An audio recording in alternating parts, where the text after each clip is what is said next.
right now, the primary focus that we seem to have related to resumes is that it should demonstrate a purpose statement, and that it should give your education and define that, but more importantly, should be focused on your experience and what you have, not just what you have, the skill sets that you've got in those experiences, but more focus in on what your outcomes or accomplishments has been. So, and I believe current rule of thumbs is hobby listings is not considered or something that we want to do, and that some would say not to get too personal. And again, I have to mention that that's a moving target, because what is the current standard for a resume is probably going to change and continues to change over and over. And what we need to understand is that a resume only represents such a small fraction of a candidate. It just, we can only put so much in paper. But yet, unfortunately, the bulk of what drives the current system is based on resumes. So we can't ignore it, and we can't not use it, I don't think. But I think in order to be humanly sustainable, we've got to look beyond it. So want to look at some ways to maybe look beyond the resume. And we're going to talk about being proactive externally, getting out of the office to do recruiting effectively is going to involve doing more than posting job ads, doing interviews, and that process. If you choose that way, it can be more efficient, but I would challenge as to effectiveness.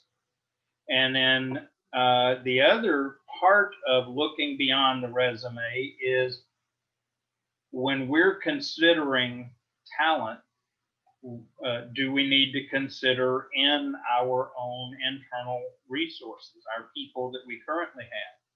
And if we're going to do that, that works, but there is a downside to that, and we'll be looking at some of those. So let's talk about the resume. Part of what we've got to get over is basing everything on education and experience.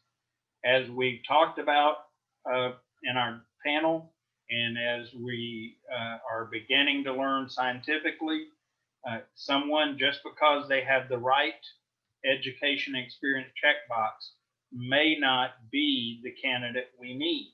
It needs to be much more than that. As we talked about and have, again, seeing more evidence, is that behaviors are going to maybe give us better indicators. And what I like to ask people, because I also will counsel people in career choices, first question I usually ask them, what do you do with your spare time? Because if we really want to find out what's important to a person, if we want to really know where their passion is, ask them, what do you do with the time that you have discretion over? So hobbies. And that gives us an insight into people to understand what that looks like. So if someone's hobby is that they are all the time out hiking, do you think that if you have a role or position that requires them to be in a cubicle in an office all the time, do you think that's going to be a good fit? Something to consider. Those behaviors are real impactful in how people will last. they may be able to adapt short term, but as we've seen, ultimately that will become a stressor and they'll end up in the burn pile. And intangibles. What about the character? More and more people are finding out how costly this part of what we do is. The last numbers I saw is that people not having character in their work is costing the work world in excess of $50 billion annually. So as you're looking at your recruiting process, how are you considering character in this process? And you can't, it's hard to give a character test, even though there are some out there. Just observing what they do and what their experiences have been personally, not just in the work world, helps us see what are the intangibles, what can we take away as we evaluate. Look, but again, this is all looking beyond the resume. I guess we could ask people to put on a resume, what character qualities do you have? But unfortunately, we're all good at listing things, but whether we can practice them or not is a different matter. So we're looking at staying ahead of the curve, and it's a challenge. Right now, turnover is just so high with so many companies, some of it by their choice, some of it by not. So how can we have a fighting chance to get ahead and stay ahead of that curve? We're going to look at a couple of possibilities and thinking about where are you going to gather. And what I see is the target for most companies, especially looking for younger talent, is college campuses. And we talked about earlier, problem with that is by the time someone's on a college campus, you've lost a lot of that potential. They've already locked in, especially if you are looking at juniors and seniors. Most of them at that point have locked into a particular degree direction, and unless that degree has some components that can be helpful in the role you're trying to fill, they may not be a good fit because they're going to be looking for that something in their area that they degree fits. So what I recommend is going to reach down, go to high schools and start looking at young people. And I tell you even further, in working with recruiters as a high school teacher, I had recruiters come to me and say, okay, I want to talk to your juniors and seniors. And I said, that's fine. You can do that. But what I remind them is if you start talking to juniors and seniors, they've already on some level selected a course. They're already determining what they're going to do post-secondary. So you may pick up a few, but the ones that you might hope to influence to be a part of your recruiting needs, you've lost that opportunity. So start younger to begin to build. And I really remind people, we assume in business that young people are being pointed towards our particular type of organization. And I've got to tell you folks, the message that they're getting is it doesn't matter what degree you get, just go get a degree. That's about as good as it gets. So getting down there and helping them understand your organization and the careers that you offer is such a valuable investment. And if you take this tack, the potential that you can influence their other behaviors, not just skill development, but the other behaviors. Kevin, sorry to interrupt. We have a comment from Kimberly. Yeah, a possible good thing with the virtual environment we are in now is that you can do career day virtually. Yes, it's a good idea to, look at what we're using. Most companies now have Zoom capability. Maybe partner with an education entity, a school, middle school, high school, and say, hey, we'd like to come in and do a virtual Zoom with your group. Some of our people want to come in and show you or tell you what we're doing and get that opportunity. And it's much more appealing now than ever. So definitely, Kimberly, good one. Okay. And I'm going to get into a favorite area of mine. This is an area that a lot of people don't know, a resource that is out there, and it comes under a heading of career and technical student organizations. We don't understand that there are student organizations out there that are in different areas of focus, but they're all helping young people develop both their talent, their skills, and the leadership, the intangible parts. And I've listed a few here on the screen that are organizations, student organizations worth exploring and partnering with these people. And as part of a humanly sustainable plan, this should become a built-in part of your recruiting process. These relationships with these groups, and very important, because then you're starting to feed that pipeline. Then there is the other option, is going out and attracting people from other companies. As you're gathering, how are you reaching out to other companies? Now, there's a negative word associated with this. It's called poaching, and done poorly, it looks like poaching, which is not a good thing. But if you approach it from the standpoint of your company is more appealing and that you treat people in a humanly sustainable way, guess what? You're going to be attractive to people in other companies where they aren't doing that, where they are checkboxing their people, where they are treating them like a commodity only.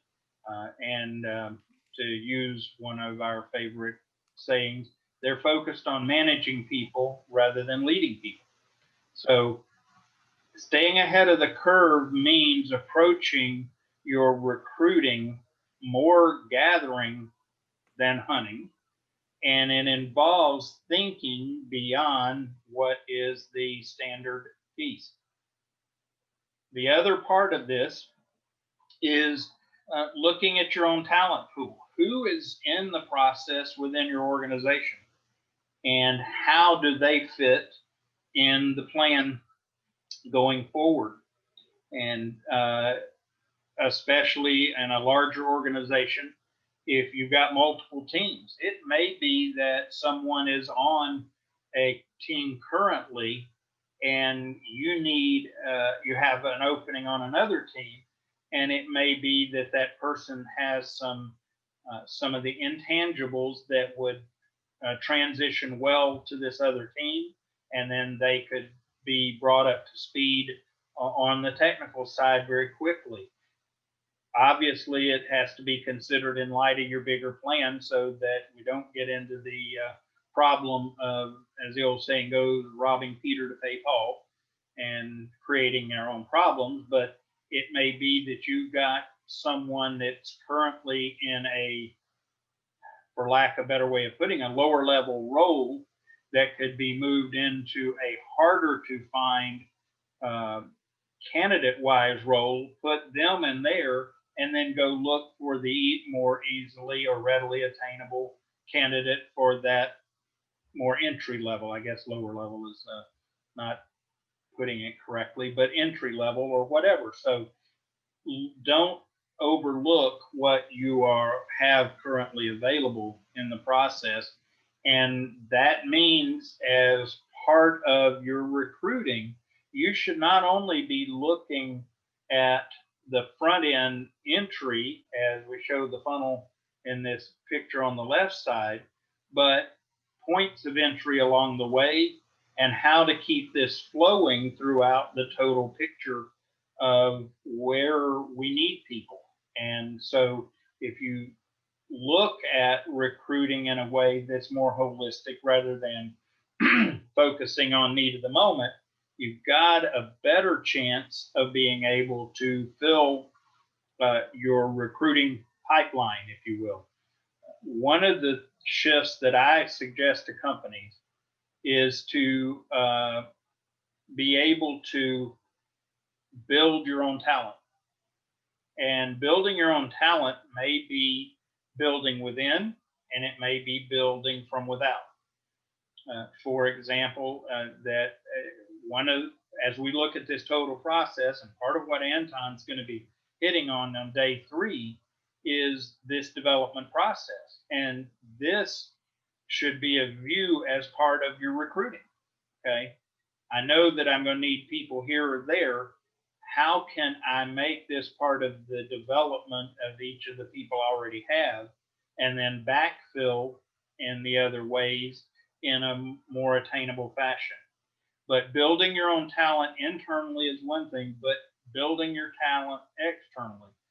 The value of building these partnerships and relationships with younger people and through schools and other organizations is that you can start the process of developing talent early on.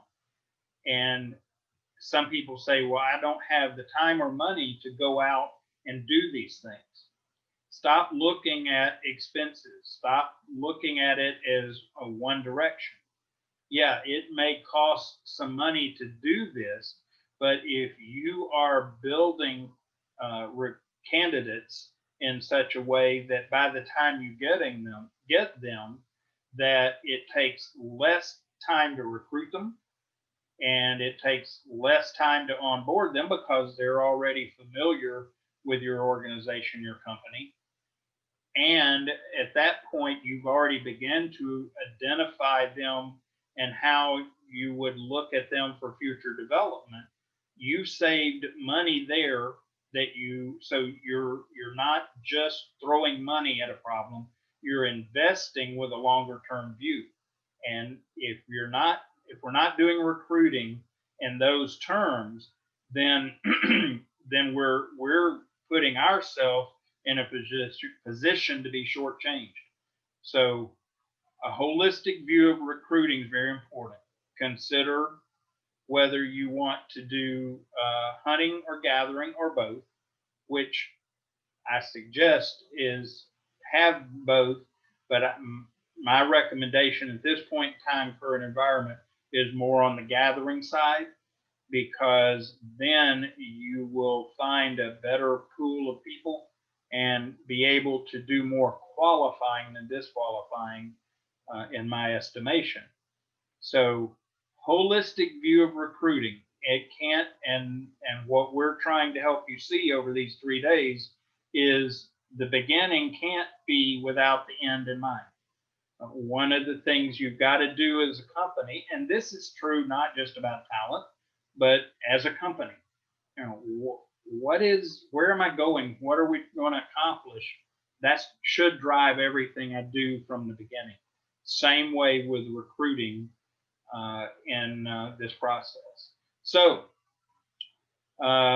winding down, and to try to get us a little bit back on track with our overall timing. We don't want to keep any of you past about 4 o'clock today. Oh, little shock humor there. No, we're ending at 2 o'clock or thereabouts. So don't want to frighten anybody. We want to stay on track. So in summary, talking about recruiting, stay away from trying to checkbox folks. That is one of the worst things that we have done current environment. And I think most people agree that the recruiting and candidate process is broken on the whole, because we see a lot of people, a lot of talent that is left on the table. And it's having a lot of poor effects across the board. And it is hurting companies in a lot of ways. And one of the big things is trying to make everything about everybody fitting into boxes and meeting check boxes. So we've got to stay away from it and avoid it as much as possible. And consider, as part of your recruiting plan, are you hunting or are you going to gather? One thing that will affect this decision is if you're in a hurry, hunting is not the way to go, because the hunting process is generally going to take longer. You may get more activity from hunting, but it's less effective in finding the talent you're looking for, the people that are going to fit well. And then get into the habit of looking beyond the resume. And if you've got to use ATS, to me, if you're a humanly sustainable organization, that would be a desperate effort, is to use AT. I would not use it. If you use it, be sure to set the parameters so that it, as much as you can within ATS, be able to look at people from a human standpoint, not as a commodity that is coming through our life, if you will. And then as we look at the beyond the resume, how do I get the information about people that I can't get on a resume? Of course, and it can be faked, but LinkedIn is a good pool to work from, because if you really want to see how people are and who they are, especially if they've been on a while and they do much posting, commenting, you can find out a lot about people that way and really see if they are the type of person that fits, because they may have the best looking technical skills and education pieces, but you go and you find out that they got a bad attitude. They're always negative. They're always having trouble getting along with people. Is that something that you want to invite into your organization? Probably not. And on the other hand, if you use something, a setting like LinkedIn, and you look beyond the resume and you consider watching people progress that have been on a while to see how they've grown, you can see evidence of that through the process. So a lot of different ways to effectively look beyond the resume. And even if you have to reframe what resume you want, most people now are trying to find that. Don't hide that from them. Say, look, these are what we want to qualify people by, and make sure that you set those qualifications and those opportunities to qualify, spell them out, and get people to give you what you're looking for. And in the end, as you're looking at your recruiting process, needs to be a human process, not just production. So, any questions on that last segment, or overall what we've hit on already? Kimberly's got one. She said, you bring up a question. People are very authentic on social media. Yeah, that depends. What role, if any, should that play in the hiring process? Well, in the times, in times that I have been in a hiring role, after I have evaluated and qualified some people through their resume, the next thing that I will typically do, and it's become a common practice among recruiters, hiring managers, and so on, is Google that person and see what comes up. And yes, social media, it's a mixed bag, because there's some phonies out there and you do have to be careful. But if you use that and do search on it, you can find out a lot about people. One of my pet peeves is people that are unprofessional. If they're going to be obnoxious and unprofessional in social media, guess what? They're probably going to be that way in your work environment. So I think it's a good tool, and it can't be a defining piece necessarily, but it should certainly factor into the evaluation process for both candidates and choices to hire. We talked about this on a previous Human SOS show, and just be careful, right? If you're going to go and do social media Google searches, you could potentially break some laws. So you have to be careful with how you do this. I advise that if you're going to do that, don't make it like random. Make sure that everybody goes through that, not just one Right. candidate and not the other. Make sure that you look for specific things instead of just like a generalization, right? You're just Right. identify what kind of things do we not want to see from our candidates exhibited in social media profiles or in their communication, their content, and identify those things ahead of time. Or to be safe, which is probably the best idea if you're going to go that route, because I lean on the side of not. I say let personal lives be there, and then people could be two different people. But if you are going to go there, outsource it. Outsource it to another company, because there is third-party companies now that do specifically that. They go and they do an extended background check per se, and they take a look at social media, they Google these people. But to them, once again, you have to identify specific things to look for so nobody gets in trouble. And I would add to what we said earlier on, is more looking at the qualifiers than the disqualifiers Right. on social media if you're going to look for something. And as you say, to make it for everybody and not just for one person. Yes.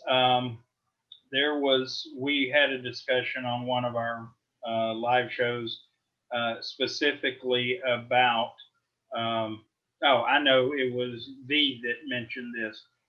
If we want to get an indication of someone's willingness to be a part of a diverse community, how does that look? Look for them to have a diverse community in social media.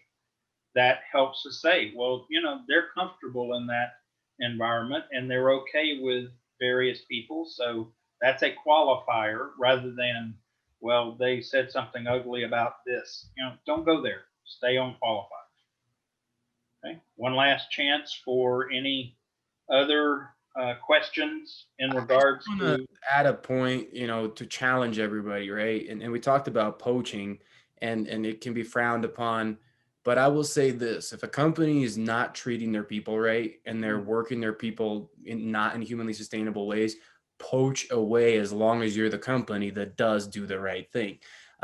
Why? Because people could not know any better. People could not know that there's, this world exists where people are cared for and, protected and feel secure within their workplace. So if that's the case, in that case, I say go for it and make that be really good at it, because we need a lot of people doing that. Yes. And if your company, if you do this, your company's reputation will get out there and people will start looking for you too. So you may not have to go look for them. They'll start looking for you. And telling somebody they're about to walk off a cliff, that's not poaching them from cliff walker offers. That is helping people. So definitely not a problem. So as we are looking forward to tomorrow and winding up today, first of all, thank you for those. Appreciate that you have been here and stuck it out. We appreciate the interaction, because a summit, our idea of a summit is not to monologue at everybody. We prefer to dialogue with everyone. And because, just to be transparent, at the end of the day, we want you to be part of our Human SOS movement. We're looking for people that really understand this and agree and want to get on board, because it's going to take a movement to bring about a change. The graph that Anton showed, we'd prefer it not to take another 10 or 20 years to get there. The more people that we get engaged in the movement that are influencing the people around them, the sooner we can turn the tide on this and make the workforce on the whole more humanly sustainable. So today we talked about recruiting and ins and outs. How do we start this process and do so from a humanly sustainable fashion, and hopefully given you, not made you aware, given you some education, and in the end, some application that you can use to step up your recruiting and improve it and make it humanly sustainable. So what are we doing next? Tomorrow we'll have V that will be leading the charge on the primary presentation. We will have another panel discussion and a brief keynote, and then we'll get into day 2. And V's going to give us the secret to putting square pegs in round holes. So you The don't formula for it, right? She's going to give the secret formula for it. That's right. That's no, right. No So pressure. No pressure. don't miss how to put. No, I'm just teasing. We're going to discuss the topic, but anyway, I'm not going to share any more. These got a lot to offer. And then the idea, as we are bringing people on, you can pay now, pay later. We'll talk about that. And then at the end of the day, team synergy. How do we get the teams going and working well? So we'll have another great time tomorrow, and I hope that you're back. Please feel free to invite others to sign up, because if they want to jump in for day 2 and didn't come in to day 1, not a problem. We love them all. So join us, be with us. And with that in mind, let's see, wanted to let you know, here is ways to reach us. You can see the email that we have. If you have questions, want to get engaged with the Perspective Force, if you or an organization would like us to come and help you with your company in regards to Human SOS, how to make your current workforce humanly sustainable, something we do and very passionate. Follow us, our company page, follow our hashtag, and if, now I see what they're laughing about.